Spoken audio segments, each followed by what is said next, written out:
제주의 다양한 소식을 전해드리는 뉴스 브리핑 순서입니다. 오늘 제주 지역은 11년 만에 황사 경보가 발령됐고 미세먼지와 초미세먼지 경보도 내려졌죠. 관련 소식은 잠시 후 자세히 전해드리고요. 시사용어 사전에선 미세먼지, 초미세먼지 그리고 황사에 대해 정리해드립니다. 우선 미세먼지와 초미세먼지의 가장 큰 차이점은 크기인데요. 사람의 머리카락 굵기가 50에서 70 마이크로미터라면 미세먼지는 10 마이크로미터 이하, 초미세먼지는 2.5 마이크로미터 이하입니다. 세계보건기구 산하 국제암연구소는 지난 2013년 미세먼지를 1군 발암물질로 지정했는데요. 미세먼지 성분은 주로 대기오염물질이 공기 중에서 반응해 만들어진 황산염과 질산염이 절반 이상을 차지하는데 미세먼지와 초미세먼지가 폐에 침투하거나 체내에 쌓이면 호흡기 질환 등 건강에 악영향을 줄 수 있습니다. 황사의 경우 중국 북부지방이나 몽골 사막지대 등에서 회오리 바람에 휩쓸려 올라간 미세한 흙먼지가 기류를 타고 한반도에 유입된 것을 가리키는데요. 주로 토양 성분으로 입자 크기는 대체로 미세먼지에 해당해 황사가 유입되면 미세먼지 농도가 올라가게 됩니다. 오늘 종일 한라산과 바다가 안 보일 정도로 뿌연 황사에 불편이 많으셨죠. 제주 지역 미세먼지 농도도 치솟으면서 11년 만에 황사 경보까지 발효됐습니다. 박천수 기자입니다. 언덕에서 바라본 제주항입니다. 희뿌연 미세먼지에 해안선은 희미해졌고 멀리 건물들은 잿빛으로 덮였습니다. 한라산 능선은 아예 자취를 감췄습니다. 맑은 날과 비교하면 차이가 뚜렷합니다. 확실히 다른 날보다 멀리 있는 건물도 잘 안 보이고 눈도 조금 따가운 것 같고 좀 불편함이 있는 것 같아요. 야외 작업을 해야 하는 사람들에겐 고역입니다. 지난 주말 내린 비로 밀린 일을 끝내야 해 미세먼지가 기승인데도 공사 현장은 멈출 수가 없습니다. 공기는 정해져 있고 그러다 보니까 그렇게 일어날 수밖에 없습니다. 계속 목이 좀 따끔거리는 것 같기도 하고 그래서 저희는 계속 지금 물을 계속 마시게 돼요. 제주시 미세먼지 농도는 1세제곱미터당 최고 1200 마이크로그램대까지 치솟았습니다. 대정도 1000 마이크로그램을 넘어섰고 성산과 한림은 900 마이크로그램대를 기록했습니다.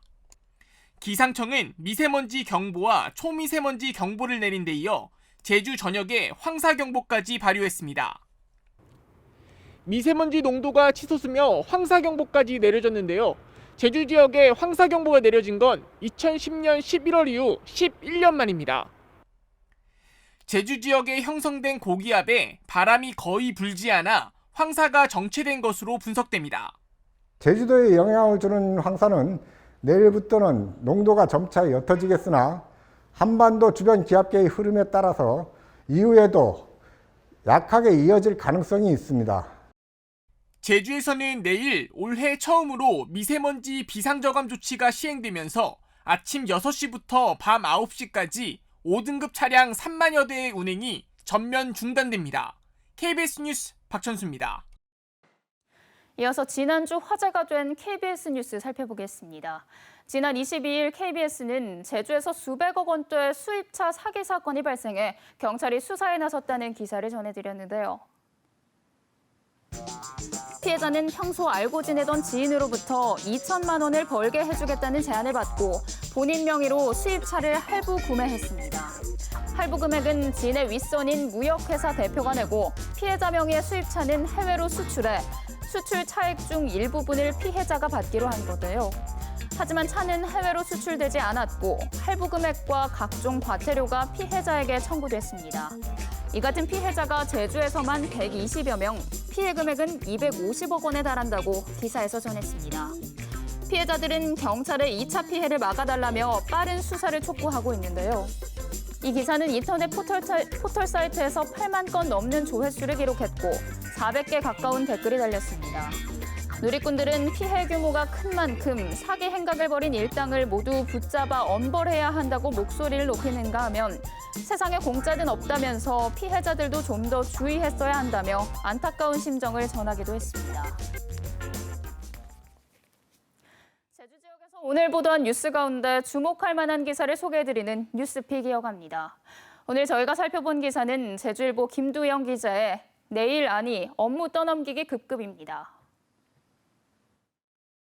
환경오염 민원이 접수됐지만 담당 부서가 잇따라 변경되며 일주일 넘도록 구체적인 원인도 밝혀지지 않는 등 행정의 업무 떠넘기기가 심각하다고 제주일보가 보도했습니다. 지난 19일 서귀포시 대정읍 무릉리 해안가 우수관에서 원인을 알 수 없는 OPS수가 바다로 흘러가고 있다는 민원이 제기됐습니다. 현장 확인 결과 우수관에서 검은 OPS수가 흘러나오면서 곳곳에 거품이 발생했고 악취가 풍기고 있었는데요. 서귀포시 관계자는 빠른 시일 내 현장 점검을 통해 원인을 분석하고 대책을 수립하겠다고 밝혔지만 일주일 넘게 지난 어제까지도 OPS수 발생 원인조차 확인되지 않았습니다. 최초로 민원을 접수해 현장 점검에 나섰던 서귀포시 환경부서에서는 하수관 파손으로 누출된 생활하수가 우수관으로 흘러든 것으로 추정된다며 하수도 담당 부서로 이관했고 하수도 부서에서는 이 OPS수가 농경지에서 발생한 것으로 보인다며 농업 관련 부서로 넘긴 건데요. 민원을 제기했던 주민은 부서 간 업무 떠넘기기로 시간을 보내면서 결국 일주일간 현장이 방치돼 오염물질이 그대로 바다로 유출됐고 지난 주말 쏟아진 폭우가 우수관으로 흘러들면서 OPS수가 희석되는 등 조사도 더욱 어렵게 됐다고 지적했습니다. 행정부서 간 민원 떠넘기기 실태를 짚은 제주일보 김두영 기자의 보도를 오늘의 뉴스픽으로 전해드렸습니다.